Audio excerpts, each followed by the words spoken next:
June voulait simplement vendre son vélo, mais lorsque les motards ont vu l'affiche faite à la main par une fillette de 6 ans demandant de l'aide parce que sa maman n'avait pas mangé depuis des jours, quelque chose s'est brisé en eux. Ils ne savaient pas qui était cet enfant, mais ils ont rapidement découvert qui était le véritable responsable de cette souffrance. Ce qu'ils ont décidé de faire ensuite a laissé sans voix même l'homme le plus puissant de la ville. Mais avant de commencer notre histoire, dites-nous en commentaire d'où vous regardez cette vidéo.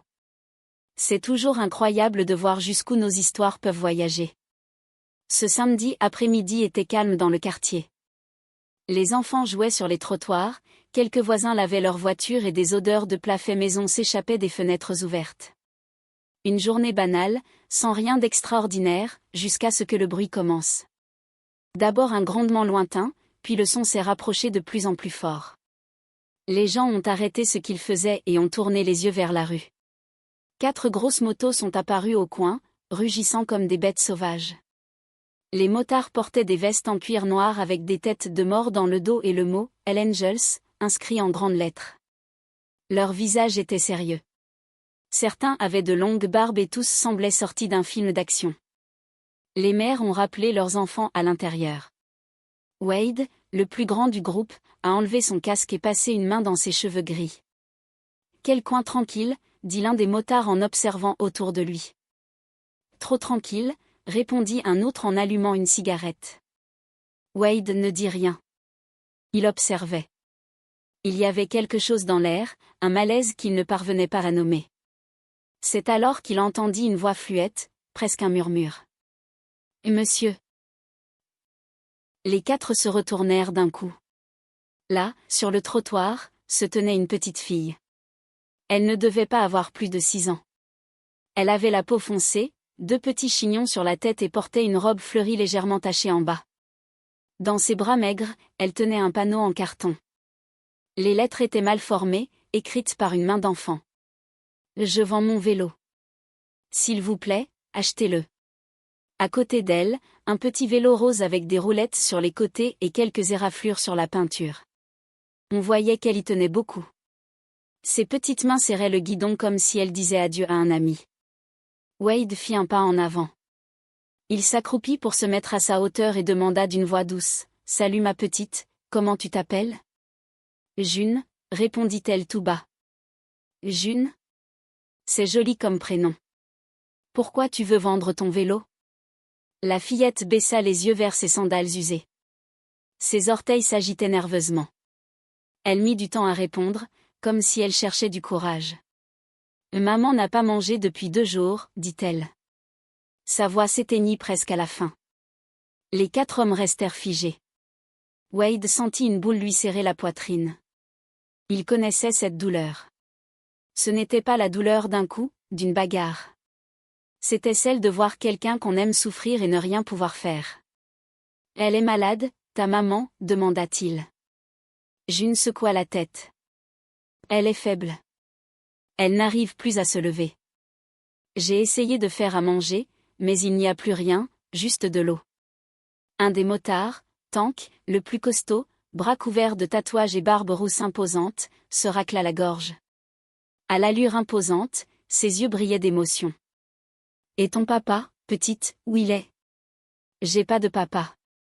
Il y a que maman. » Wade se releva et regarda ses frères d'armes. Ils se connaissaient depuis des années.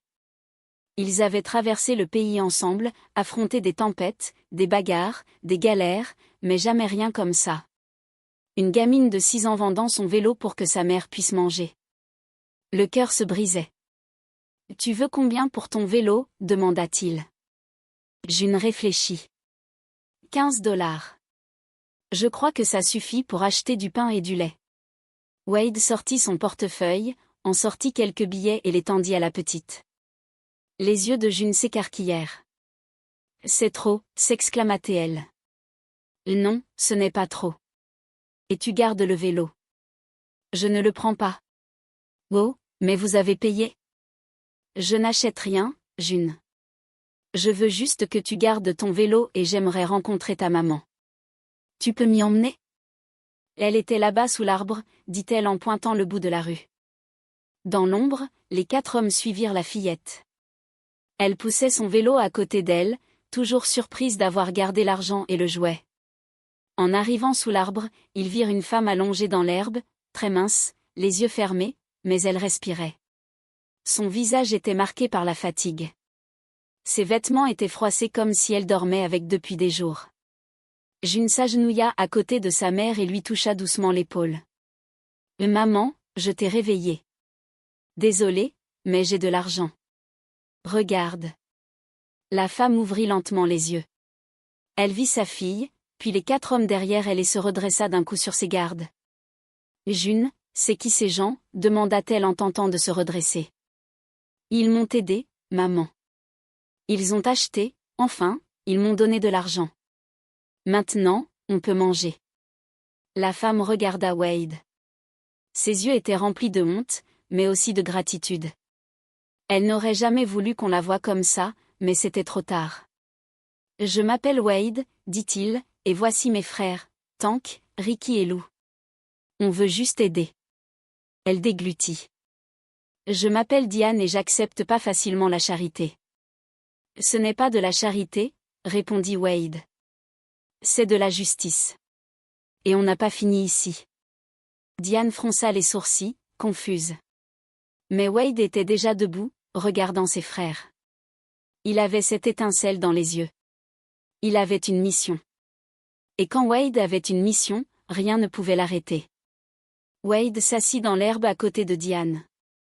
Les autres motards restèrent debout, formant comme un cercle protecteur autour de la femme et de l'enfant. « Et Diane ?» commença Wade d'une voix calme, « qu'est-ce qui t'est arrivé ?» Diane détourna le regard.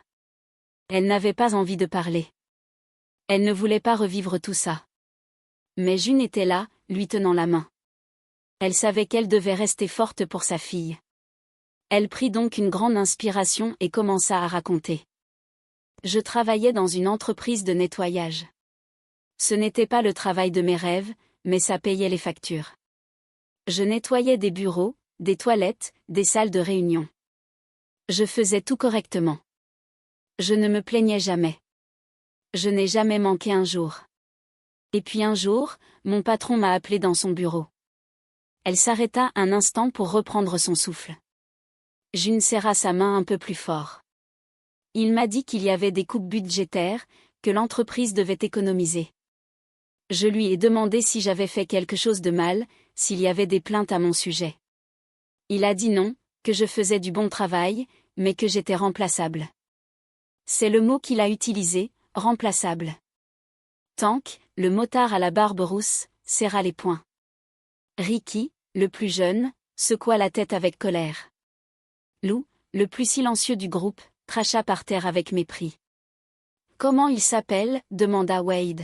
« Radford. Charles Radford, c'est le patron. L'entreprise s'appelle Radford & Associés. » Wade grava ce nom dans sa mémoire. Il connaissait les hommes comme Radford, ceux qui pensent que l'argent et le pouvoir leur donnent le droit de piétiner les autres. « Et après ça, qu'est-ce que tu as fait ?» J'ai supplié.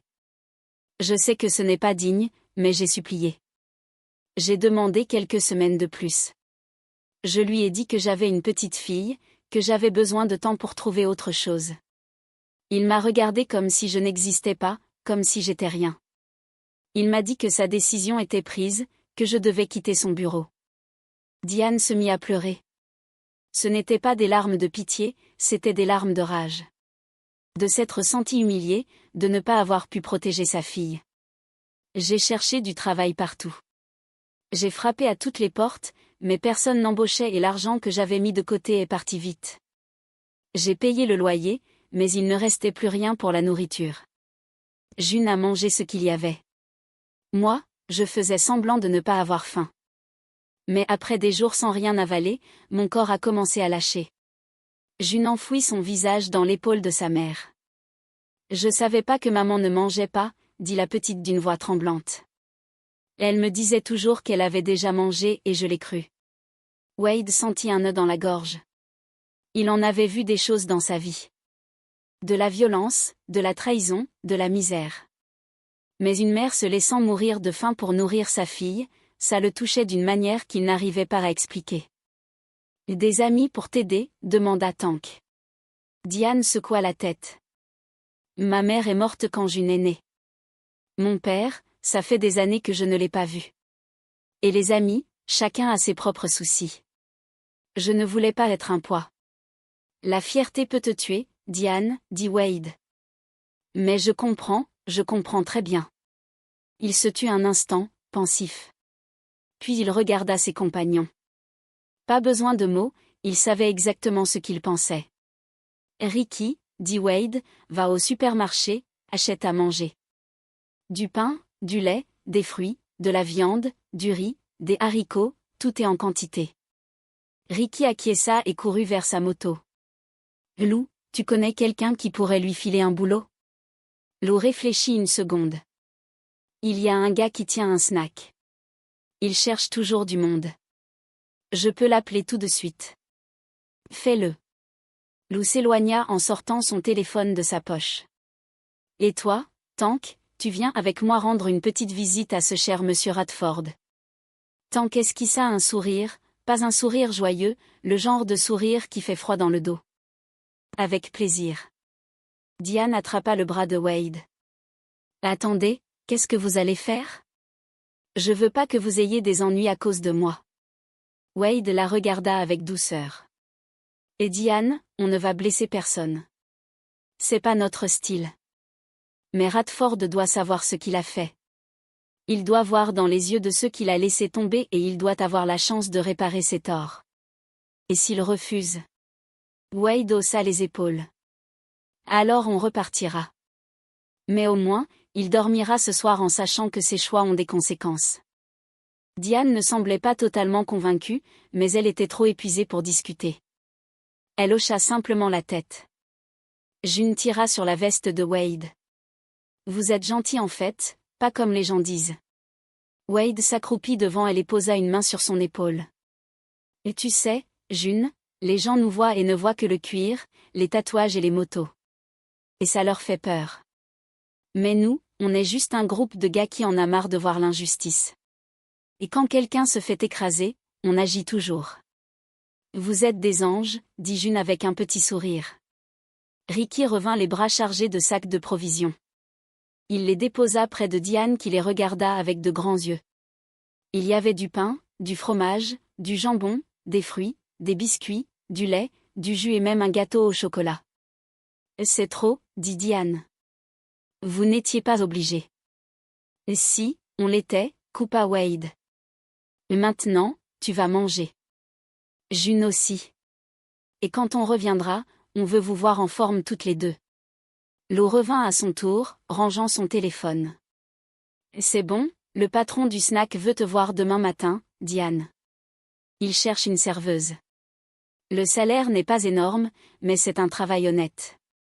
Diane mit les mains sur son visage et se remit à pleurer. Mais cette fois, c'était des larmes de soulagement. Wade se leva et regarda Tank. On y va. Il était temps de rendre une petite visite à monsieur Radford. Les bureaux de Radford & Associés se trouvaient dans un immeuble moderne en plein centre-ville, vert et acier de haut en bas avec des portes tournantes à l'entrée et des agents de sécurité en costume. Wade et Tank garèrent leur moto juste devant le bâtiment et le grondement des moteurs résonna entre les tours comme un coup de tonnerre. Les agents de sécurité échangèrent des regards inquiets, mais Wade et Tank ne firent aucun geste menaçant. « Je peux vous aider ?» demanda l'un des agents en bloquant le passage. « On veut parler à Charles Radford », répondit Wade calmement. « Vous avez un rendez-vous ?» « Non, mais il va vouloir nous écouter. » Le garde regarda les deux hommes de haut en bas, sceptique. « Écoutez les gars, ici c'est pas le genre d'endroit où on entre comme dans un moulin. »« Je ne suis pas ton gars », coupa Wade. La voix glaciale.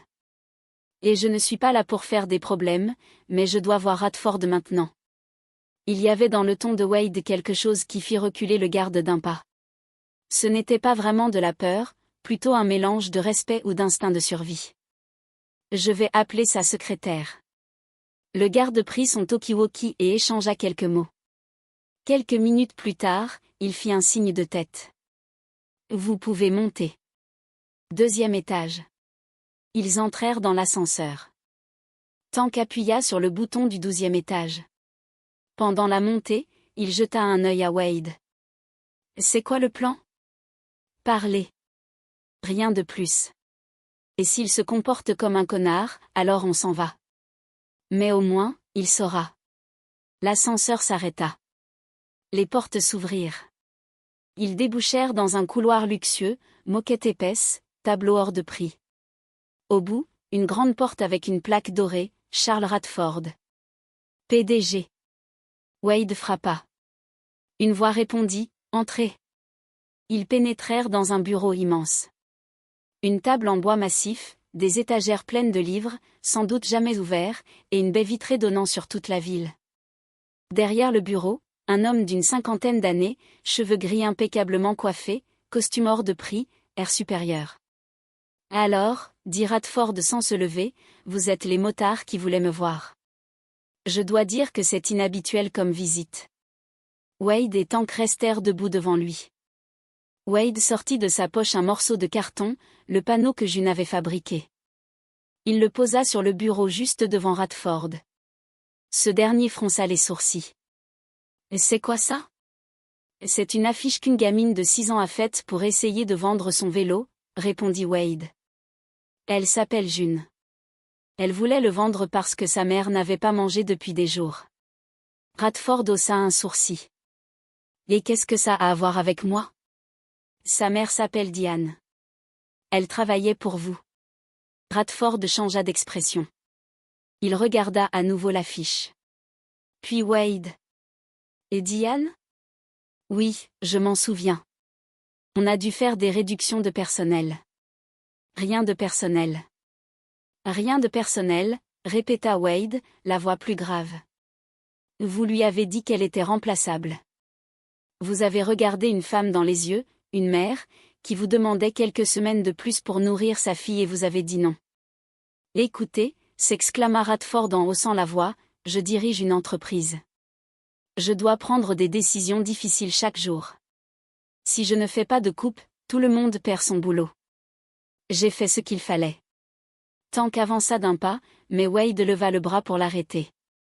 Vous savez ce que je pense, Radford, dit Wade. Je pense que vous n'avez jamais eu faim. Jamais eu à choisir entre payer votre loyer ou acheter à manger. Jamais eu à regarder vos enfants en vous sentant comme un raté incapable de leur offrir le minimum. Vous vivez dans votre tour en verre à prendre des décisions bien au chaud sans jamais voir ce que ça cause en bas. Et vous croyez tout savoir sur moi, rétorqua Radford. Je n'ai pas besoin de tout savoir, juste assez. Et ce que je sais, c'est que Diane voulait bosser. Elle ne voulait pas de pitié. Elle voulait une chance et vous la lui avez refusée. Aujourd'hui, elle est tellement affaiblie qu'elle tient à peine debout. Et sa fille ? Sa fille a tenté de vendre le seul truc qu'elle avait de valeur pour que sa mère puisse manger. Ça, ce n'est pas juste un manque d'humanité, c'est de la cruauté. Radford se tut, il regarda encore l'affiche. Son visage se ferma. Peut-être que c'était de la culpabilité ou simplement de l'inconfort. « Qu'est-ce que vous attendez de moi ?» demanda-t-il enfin. « Que vous réfléchissiez » répondit Wade. « Combien de personnes comme Diane vous avez renvoyées sans un mot ? Combien de familles brisées par vos décisions froides ? Réfléchissez. Et ensuite, faites ce qu'il faut, pas pour nous, parce que c'est juste. » Radford inspira profondément. Il ouvrit un tiroir et sortit un chéquier. « Combien elle a besoin ?» Wade secoua la tête. « Ce n'est pas une question d'argent, c'est une question de dignité. Elle ne veut pas d'aumône, elle veut travailler. Alors, je vais la reprendre. » Pas que elle, dit Tank en prenant enfin la parole. Combien d'autres comme elle vous avez laissé tomber ? Il est temps de regarder chaque nom sur votre liste et de réparer ce que vous avez cassé. Radford referma son chéquier, le regard vide. Il fixa longtemps son bureau, puis leva les yeux vers Wade. « Vous êtes entré ici dans mon bureau et vous m'avez fait la morale. Et vous savez quoi ? Vous avez raison. J'ai pris des décisions qui, sur le papier, semblaient bonnes. Mais qui ont détruit des vies. Je vais corriger ça. Je vais commencer par Diane et je continuerai avec les autres. » Wade hocha la tête. « Parfait. Parce que si vous ne le faites pas, on reviendra et la prochaine fois, on ne viendra pas juste parler. Sans un mot de plus, les deux motards quittèrent le bureau, prirent l'ascenseur. Alors que les portes se refermaient, Tank regarda Wade et sourit. Tu crois qu'il va vraiment bouger? Je crois qu'on a planté une graine, répondit Wade. Et parfois, c'est tout ce qu'on peut faire. La nuit était déjà tombée quand Wade et Tank revinrent dans le quartier. Les lumières des maisons brillaient derrière les fenêtres et l'air s'était rafraîchi. Ils garèrent leur moto près de l'arbre où ils avaient laissé Diane et June. Ricky et Lou étaient déjà là, assis dans l'herbe, discutant à voix basse. Diane se tenait debout. Elle paraissait encore faible, mais son visage avait retrouvé un peu de couleur. Elle avait mangé. June était à ses côtés, tenant son petit vélo rose, un grand sourire aux lèvres.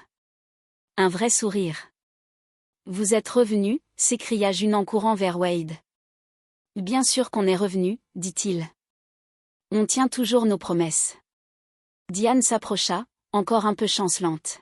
« Comment tu te sens ?» demanda-t-il. « Mieux », répondit Diane d'une voix plus assurée. « Beaucoup mieux. Lou m'a emmené chez un médecin qu'il connaît.